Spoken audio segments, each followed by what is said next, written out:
உங்களுக்கு ஒரு கதை சொல்லுவாங்க. ஒரு முறை புத்தர் ஆசிரமத்துல இருந்தாருங்க. அப்போ அவரை பார்க்க ஒரு வியாபாரி வராருங்க.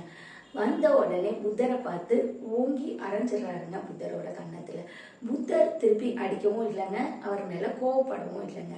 இந்த வியாபாரிக்கு ஏன் புத்தர் மேல கோவம்னா, வியாபாரியோட 2 குழந்தைகளும் புத்தரோட ஆசிரமத்துல போய் சேர்ந்துட்டதுனால இவரோட சொத்தெல்லாம் காப்பாத்தாம புத்தரோட ஆசிரமத்துக்கு போயிட்டாங்களேன்னு இந்த வியாபாரிக்கு புத்தர் மேல கோபங்க. அதனாலதான் அவர் புத்தரை அடிச்சாருங்க.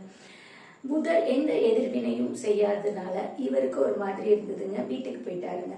அன்னைக்கு நான் இரவெல்லாம் அவருக்கு தூக்கமே வரலங்க. அடுத்த நாள் காலையில எந்திரிச்சு புத்தர் கிட்ட வந்து, என்ன மன்னிச்சிடுங்க புத்தர் அவர்களே அப்படின்னு சொல்றாருங்க. புத்தர் எதற்காக மன்னிப்பு கேட்கிறாப்பா அப்படின்னு கேட்கிறாருங்க.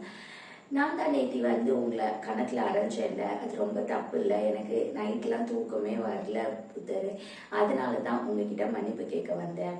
அதற்கு புத்தர் சொல்றாங்க, நீ நேத்து சந்தித்த நபர் இன்னைக்கு இல்ல, அவரை நான் என்னைக்காச்சும் பாக்குற வாய்ப்பு கிடைச்சா நீ மன்னிப்பு கேட்டதா சொல்றேன். இன்னைக்கு நீ பாக்குற இந்த புத்தர்கிட்ட நீ எந்த தவறுமே செய்யல, அதனால மன்னிப்பு கேட்க தேவையில்லை அப்படின்னு புத்தர் சொல்றாருங்க. கதையோட நீதிங்க, ஒருத்தர் தவறு செஞ்சா அதை நம்ம உடனே மறந்துடுறது தாங்க ரொம்ப நல்லது. அவங்க வந்து திருப்பி மன்னிப்பு கேட்கிற வரைக்கும்லாம் நம்ம வெயிட் பண்ண தேவையில்லைங்க.